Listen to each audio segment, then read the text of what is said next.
Molweni YouTube, welcome to Street Fat, our own fashion channel focusing on South African fashion and style. African fashion is rich and deeply rooted in the culture of the continent. Here in Africa, we love colors. You can never mention African fashion without mentioning colors and the patterns. So before we get into it, please guys like and subscribe. This is our own first video, so it's gonna be a bit rough, but we are doing it. Today I just want to talk about how South Africans went hard on style during apartheid. It wasn't the easy times for them, but they were stylish all the way. And this is not to shade the hard times that South Africans endured during apartheid.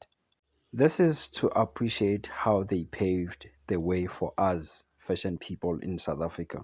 I can just imagine how hard it was for them to live in on daily basis. Just going on the street, it was hard for them, but those hard times never stopped South Africans to be stylish. You can look at the old pictures of our grandparents. Each and every picture, they looked stylish. The movements they had, in those movements, they used those movements to inspire each other in fashion and style. This was the birth of street culture in South Africa because they didn't have much to look forward to. Dancing and singing on the street was what they did best, and also fashion. They used these elements to embrace each other and to celebrate each other. Music sparked a lot of influence into the culture at that time.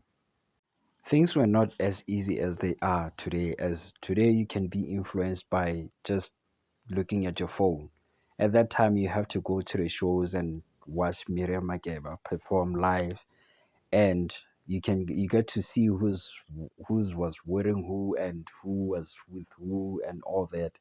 Overall, this was the time when South Africans started embracing their uniqueness and added a flavor to their traditional attires.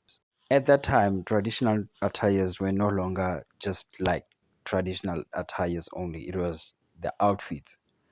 The fashion we see today come from the roots of their traditional and their complex of the heritage. And to be honest, we have to give flowers to our forefathers and mothers who paved a much appreciated way for us, because today we get to witness our beauty and uniqueness of our fashion on the runways and Hollywood movies.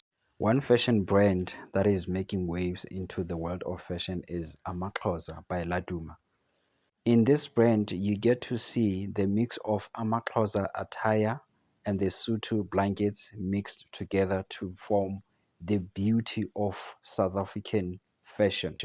Before South Africans got to showcase their uniqueness of fashion and style on the runway, there was Drum magazine.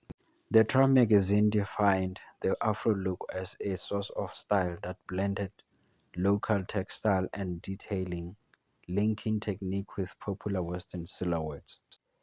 In 2005, Drum magazine was described as the first black lifestyle magazine in Africa, but it is noted chiefly for its early 50s and 60s reportage of township life under apartheid.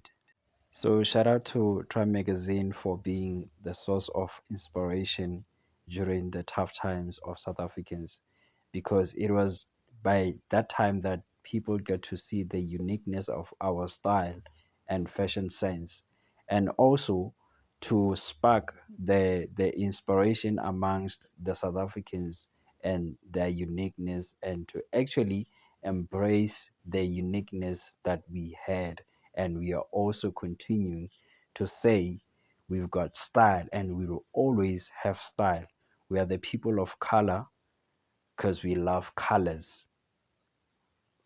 On that note, thank you so much for watching this one. This is our very first one, so there's still more to come. Please like, comment, and subscribe, guys.